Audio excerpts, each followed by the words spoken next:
আজকে আমি আবার চলে এসেছি। এই যে দেখুন, আপনারা সবাই ভালো আছেন তো? এই যে গিমা শাক নিয়ে এসেছি পুকুর ধার থেকে, আমাদের এই পুকুর ধার থেকে গিমা শাক নিয়ে এসেছি। আজকে গিমা শাক দিয়ে একটা রান্না বানাবো। চলুন বন্ধুরা, রান্নাঘরে যাওয়া যাক, রান্না শুরু করব।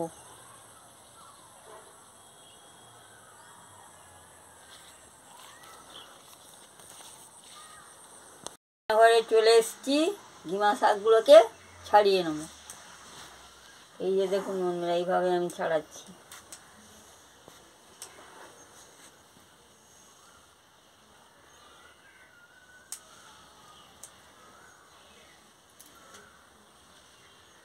ছাড়ানো হয়ে গেলে আমি ফিরে আসছি।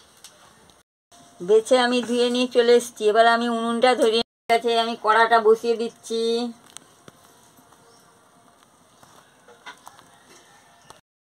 কড়া গরম হয়ে গেছে, আমি তেলটা দিয়ে দিচ্ছি। তেল গরম হয়ে গেছে, আমি শুকনো লঙ্কাটা দিয়ে দিচ্ছি।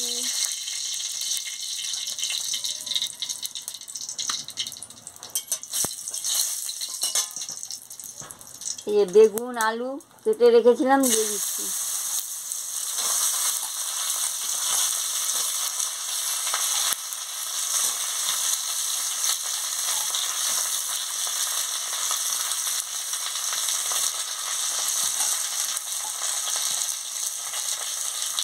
হলুদের গুঁড়ো দিয়ে দিচ্ছি,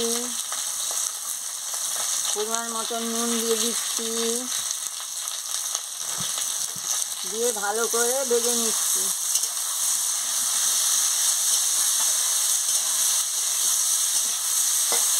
আমি পেঁয়াজটা কেটে রেখেছিলাম, পেঁয়াজটাও দিয়ে দিচ্ছি। পেঁয়াজ দিয়ে ভালো করে আলু আর বেগুনের সঙ্গে ভেজে নিচ্ছি।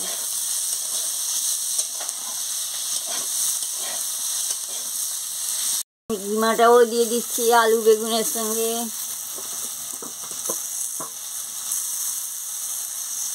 কিমা দিয়ে ভালো করে আলু বেগুনের সঙ্গে ভেজে নিচ্ছি।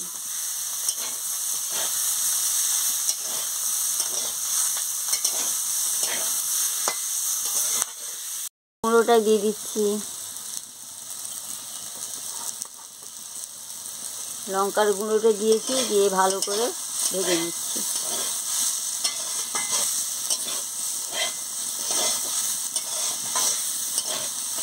ভাজা হয়ে গেছে, আমি নামিয়ে নিচ্ছি।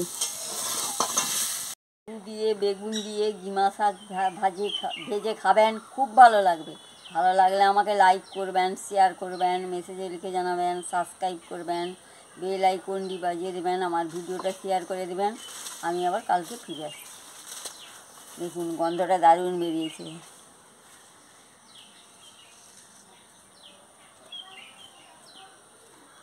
গরম ভাতের সঙ্গে খেতে কি ভালো লাগবে।